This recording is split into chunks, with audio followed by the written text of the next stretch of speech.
San Diego faces a significant challenge with homelessness, reflecting broader trends seen across California and many parts of the United States.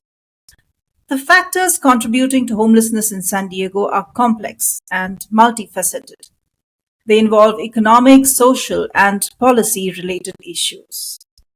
We See You San Diego is a community of volunteers with hearts to see those experiencing homelessness and addiction walk in full freedom. Hi, I'm Tej, and on today's episode of Chezuba Talks, I have Laura Chez. She is the executive director of this amazing organization that helps homeless people and works towards getting them out of their addiction and onto a normal life. Welcome to Chezuba Talks, Laura. Thank you so much for having me, Tej. Laura, I like the name. We See You, right? Yes. So it's not like you're ignoring somebody, you're acknowledging that they are present. So the name is the message, isn't it?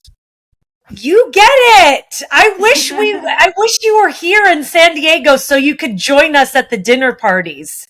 I think That you would be would. lovely. You get it. Yeah, it is. It is the message. So our approach is relationship first. So we feel like if we're going to offer somebody life-changing help to see people leave homelessness and in a lot of cases addiction behind, who are we to offer someone life-changing help if we don't know anything about their story, if we don't know their name, if we just assume things about people? So we decided to take the approach of a dinner party. Who doesn't love a dinner party? So we, every week, actually tonight, we will host a dinner party in honor of men and women, families who live on the streets of San Diego, California. What does that look like? A dinner party for people who live on the streets. Well, we kind of view it as what kind of party would we want to attend? And let's throw that kind of party for them and show them that they're worthy of a better life. Because we have an invitation to offer them to leave the streets and addiction behind if they're ready to do that. But first, let's show them that they're of value so that maybe they will receive that invitation. So it's really fun, Tej. We have always a home cooked dinner, always. So whether it's burgers on the grill, that's one thing we love to do in America, is just do the hamburgers and hot dogs and all of that stuff. But it's always a home cooked dinner. And we have about 200 guests that come every week and about 100 volunteers. So picture a big dinner party and the gate opens when the band starts to play. We have a live band, a gourmet coffee bar. We have a hygiene supply bar so people can go up and get whatever they need at no cost. We have personal shoppers that go around and offer people clothing based on what they need, their sizes, what kind of colors do they like. And then we have a bike tune-up station so that people can get their bikes fixed and their carts or whatever they have. But most of all, we're just serving people, like dinner service around the table that you would get at a restaurant. So that's the atmosphere of the party. And we always say that it's best described with the words lavish love. We want people to feel lavish love when they come to We See You. That sounds amazing. And you do this every week. Yes. So And we start you have with 200 you have 200 homeless people coming every week. every week. Wow. And do you actually invite them, or do they just know that this is there and they come there? That's a good question. So it started, Tej, with eight people around the dinner table and a couple of slow cookers that we were just cooking chicken in with our family and bringing a salad. So it started very small and it grew, and it was all word of mouth.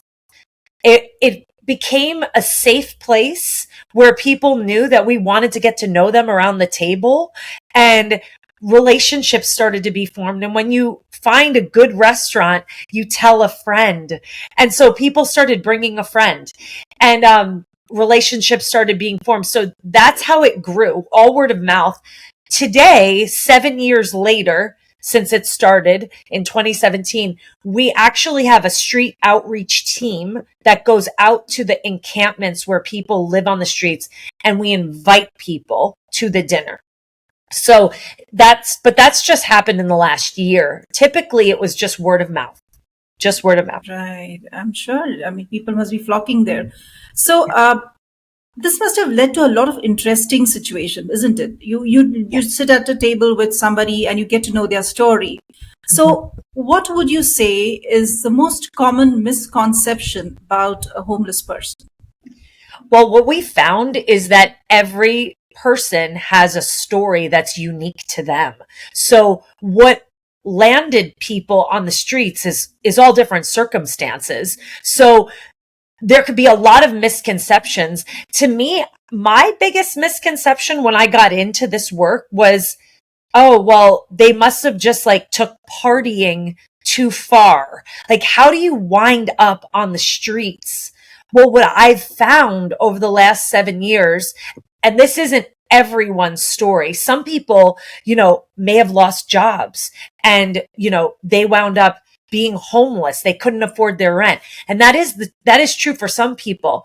But for a lot of people that are chronically homeless, living in encampments that you see, whether it's a tent or a tarp, or they're living in the river areas of San Diego, we found that a lot of people have had childhood trauma that have led to addiction, which is to cover the pain that they've experienced in their life.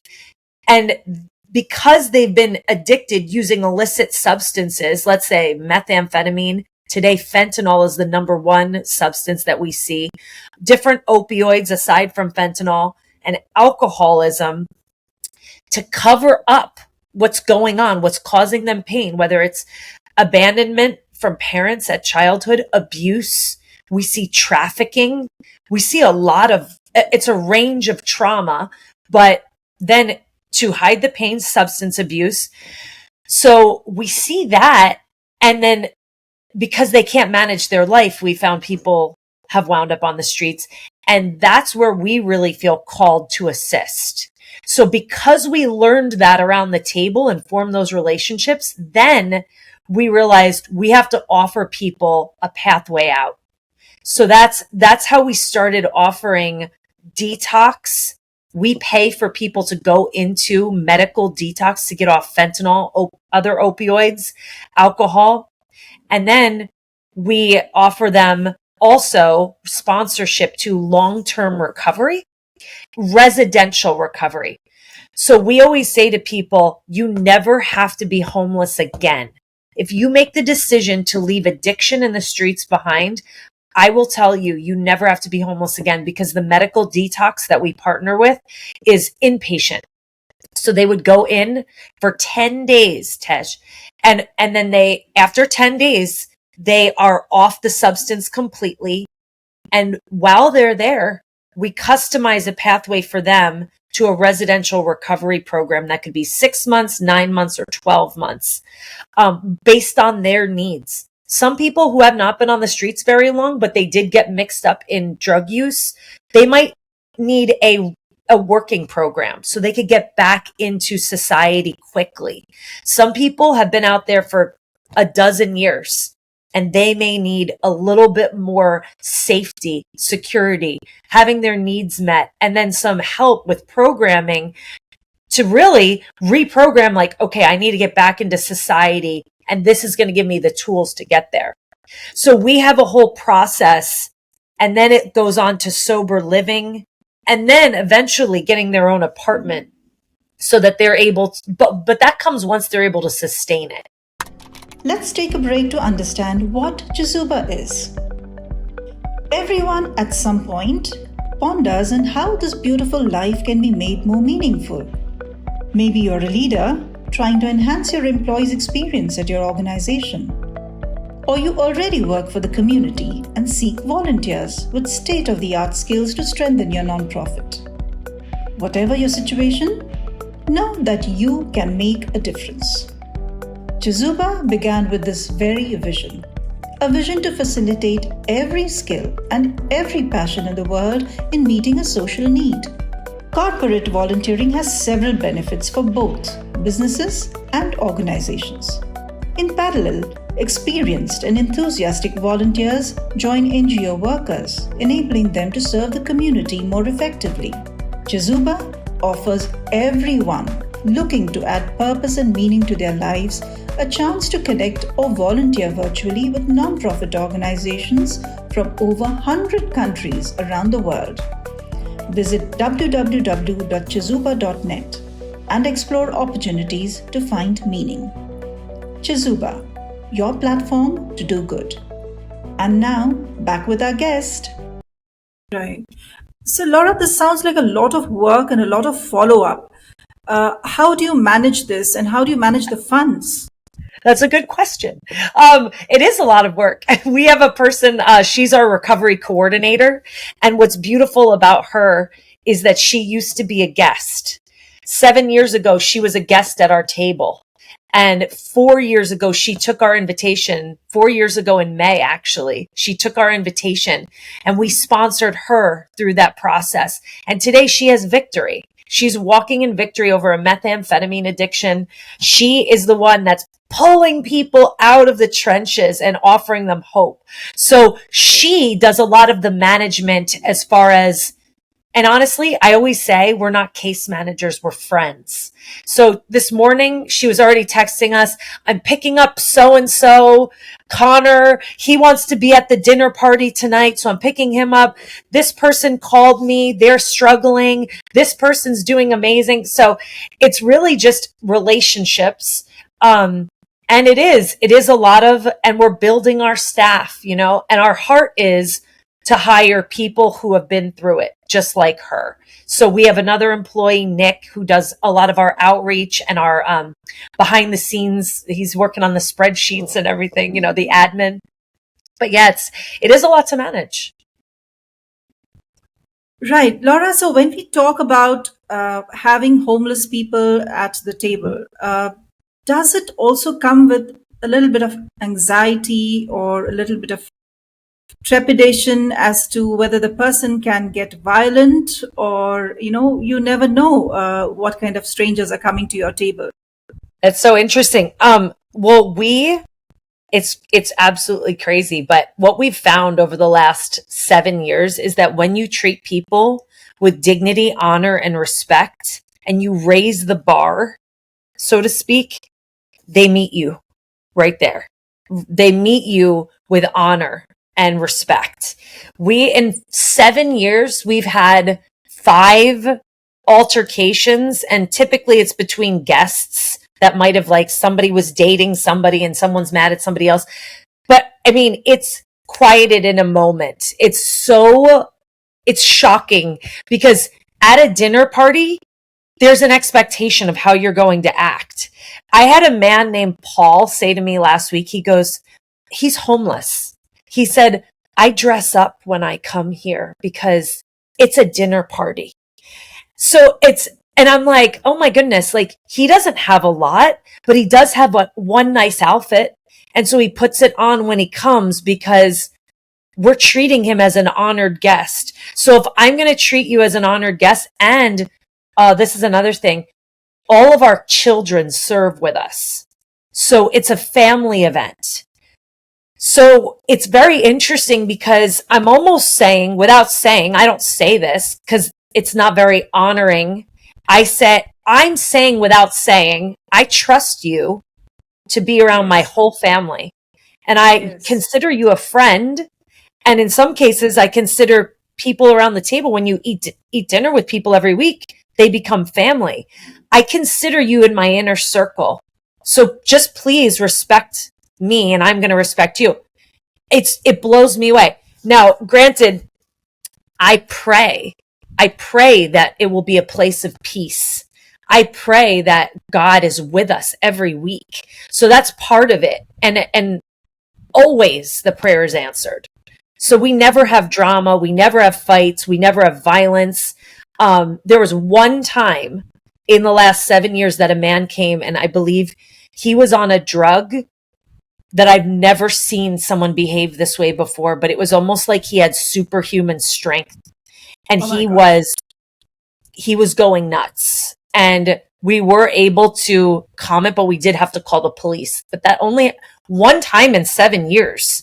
You know, it's typically a place of peace, and people say that, like, they say, my life is so hard 7 days of the week, but for these hours on this day, I get to rest. I get to know that I'm safe. So that's so important to us, that we create a safe space. And people really, it's really amazing. They just honor the space. That's beautiful. It And is. do you collaborate with other local organizations to help out Yes. with serving or food or extra pantry or whatever else? Yes. Yeah. We have a policy that all are welcome to the table. Everyone is Mhm. welcome to the table. Come on. But there have been some key partnerships that make it possible for us to do what we do. Lucky Duck Foundation is a local San Diego organization, which I know has been on your show. They have supported us financially so that we are able to offer the detox. That's expensive to pay for someone's inpatient medical detox. It's $4,500 for a 10-day detox. So they helped us with that. They helped sponsor to make that possible. Other organizations, sometimes it's local colleges and universities. We have like our local football team that will come and serve. We have different churches. Beautiful. Sometimes on a dinner party night, we have over 30 churches represented. Not the whole church, but a couple families from one church, a couple from another. And it's all parts of San Diego. We have local businesses that want to do something about homelessness in our city. And this is a way to do it. Because we are offering a pathway off the streets. It's not just feeding, clothing, and giving hygiene. It's meeting the immediate needs of hunger and clothing and hygiene to meet the long-term needs that I've been Correct. mentioning, the addiction. Yes. And the authorities are happy with this, obviously, right? You're trying to get so many things out of the way. Yes, we have such a great relationship with the police, the parks and recreation departments, the police officers that are in charge of our beautiful San Diego parks, but also just even local police department love us and come serve. I just had one email me yesterday. I'm coming and I'm serving on this date. Just make sure you look for me. And I'm like, I will. So, yeah, it's a beautiful thing because our heart is to serve the city and to see a transformation happen in San Diego. Fantastic. Amazing. And how would you say you need help in terms obviously funds are something that can help, but Of for course. people who are listening and watching this episode, would you want to ask for some kind of support? Well, and I think it depends on where someone is, because certainly if someone is in San Diego, I always say, come and see what's going on here, because it's beautiful. You get so inspired every week when you see people making the decision to leave the streets. That's life changing. So to be able to come see it is incredible. But if somebody is not local and they have a heart to see, our heart is to see lives transformed and to sow into that financially. I can't say enough about what that means to our organization. But we also say that if you have gifts and talents that are, everyone does, and everyone has unique ones. And if you're listening to this conversation and you're thinking, I bet they could use what my strength is at this organization. Our organization has grown based on that. People just sewing in with their gifts and talents and abilities. So I would love to have a conversation with anybody that's sparked, because it was the spark in me that, that then grew and fanned into something more. But everyone on our team has unique gifts and talents. So certainly financially, but Get in certainly touch. your gifts. Yes, yes. So you've successfully had this program in San Diego. Do you have any plans to replicate it in other cities and other states? Yes, that's the hope. That's the hope. And we are, and actually, I believe that what will happen, and I could always be surprised, we are talking to organizations in different parts of San Diego because it's spread out so big as a city. So talking to a group in one area and a group in another area that wants to start a chapter. Right now we are just the one, but it's something that could be easily replicated. So we see it growing, and I hope to Los Angeles. I hope to San Francisco, because like you said, it's all throughout our state. It's a crisis in our state. So, yeah, and it certainly could be easily replicated throughout the country as well, and beyond. Well, lovely. I wish you luck with that. And thank you so much for talking to us, Laura. You are doing Of course. amazing work, Thank very you. selfless, and so happy doing what you are. I can see the glow on your face about, I love it. talking about your passion. It's Yes. amazing. Thank you very much. Thank you. Thank you for having me. I'm honored. I'm honored to be here. Well, addressing homelessness requires comprehensive approaches that address its underlying causes. And VCU San Diego has been able to offer people who are so often unseen, they offer them dignity, honor, hope, and pathways to new life. Thank you for joining us for this episode. See you all again in the next one. Till then, goodbye.